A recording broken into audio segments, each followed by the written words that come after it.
He lived by the sword and died by the sword, but Tipu Sultan's beloved Srirangapatnam was swelled by an enemy far more dangerous than the British forces that slayed the tiger of Mysore. Before we get there, here's a brief look at Srirangapatnam, the then capital city of the Mysore kingdom. Believe it or not, but Srirangapatnam was one of India's foremost metropolis in the 17th and 18th century until the morning of May 4th, 1799. But the death of Tipu also spelled the end of his capital city. There is a story on how it went from a drought city to a luxurious, the most successful city. Let's hear it. In the 12th century, Muslims and Cholas invaded Tamil Nadu, and hence the Srirangam temple was destroyed. Before which, to avoid invasion, the main deity was protected by constructing walls. We understand that Muslims invaded, but why did Chola destroy its own temple? Well, there were two communities of Hindu Brahmins, especially the Shaivites, those who worship Lord Shiva, and the Vaishnavites, those who worship Lord Vishnu. The Cholas declared Lord Shiva as their supreme god, forcing Vaishnavites to worship Lord Shiva. They destroyed Vishnu temples and, in some cases, converted them to temples of Lord Shiva. Great legend named Vedanta Desikar, who had special powers. He was in Srirangam and wanted to oppose this invasion, but in one day 20,000 Brahmins were killed. He had a few Vedic scriptures and wanted to safeguard it, and hence came to Karnataka through the Satyamangala forest, a dense forest. When he came to Srirangapatna, the city was in utter drought. There was no rain, and people were suffering for 4 to 5 years. When he stepped into Srirangapatna, it started raining, and people noticed this and notified the same to the zamindars. They said that there is a great legend, and if you get him to our village, it would become a prosperous city. The zamindar understood this and went and asked the legend to come stay with them, as this was their condition. When the legend Desikar asked, "How many soldiers do you have?" he said, "We have 100 to 150 soldiers." In Srirangam, there were 1,000 soldiers and still could not safeguard us. With 100 soldiers, how would you safeguard us? The Muslims are very mighty today and are hell bent in destroying us. How would you safeguard us? For this, the Zamindar said that there is a small mud fort and the deities present in Kanchipuram are present here too. Come and witness for yourself. There has never been any bloodshed. He went to the mud fort and was very happy, as it was the same god which was in Kanchipuram, Desikar's birthplace. He saw some attraction in the god and wanted to stay there for a few days. When he felt like leaving, he was too involved in that place that he never wanted to leave. Desikar found an Ashwatha tree. Ashwatha is a very sacred tree as per the Hindu mythology and scriptures. It is the sacred fig. He sat here beneath the tree for 12 years. It is said that Gautama Buddha sat beneath the same tree, meditated, and gained enlightenment. When he meditated for 12 years, he got a lot of power. This he transferred to a Hanuman idol. Hanuman was installed facing the south, and hence Srirangam, which was previously invaded by the Mughals, came back to its glorious stage which was previously held, and Srirangapatnam also flourished. Srirangapatna flourished from 12th century to the 17th century AD, but after this the British invaded. Many contemporary accounts lavish praise on the capital city. A Scottish survivor who visited the island in 18th century just after the fall of Tipu Sultan estimated that at its peak the city had population of over 150,000, making it one of the largest cities in the world in 18th century. Srirangapatna is an island city surrounded by the sacred Kaveri River, located 18.5 kilometers from Mysore. While the fort occupied the upper end of the island, the industrial suburbs of Ganjam and Bagh and Tipu's pleasure garden occupied the rest of the island. The town's principal identity is derived from the temple built by Desikar. It was later expanded by the Vijayanagara rulers and Mysore Odiyas.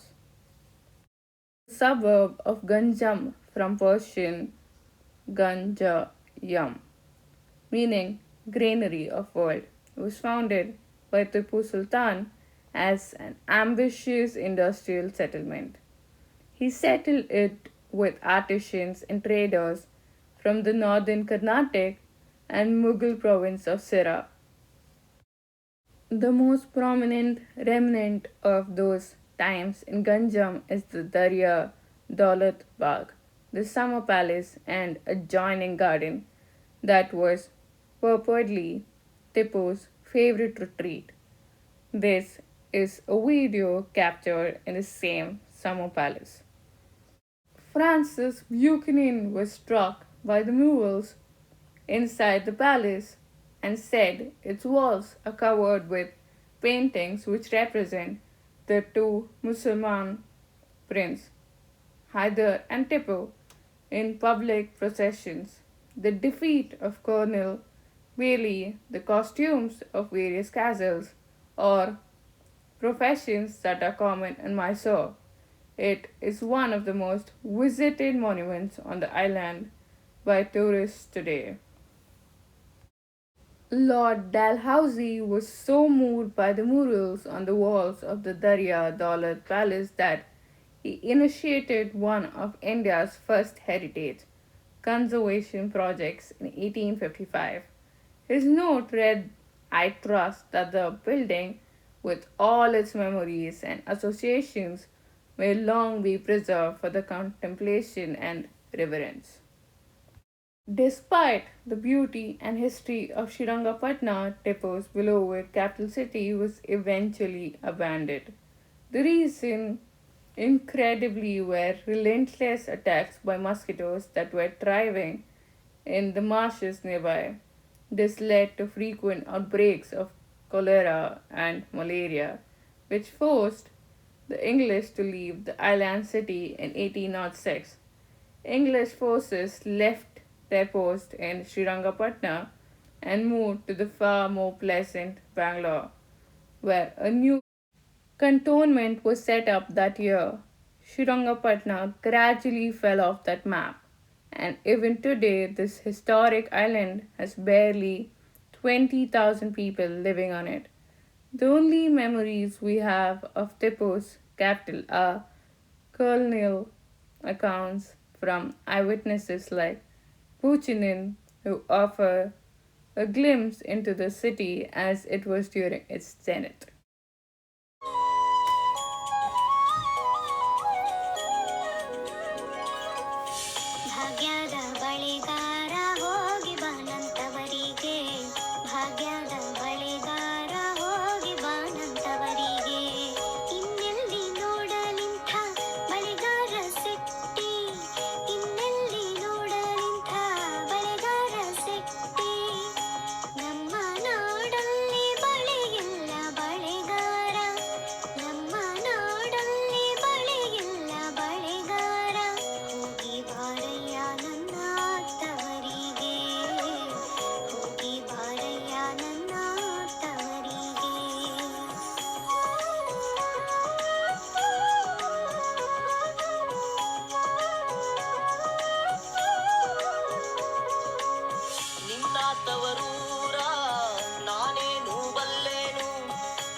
you haven't pressed the bell icon, press it now, and we would love to know your feedback in the comment section below. Till then, love, love.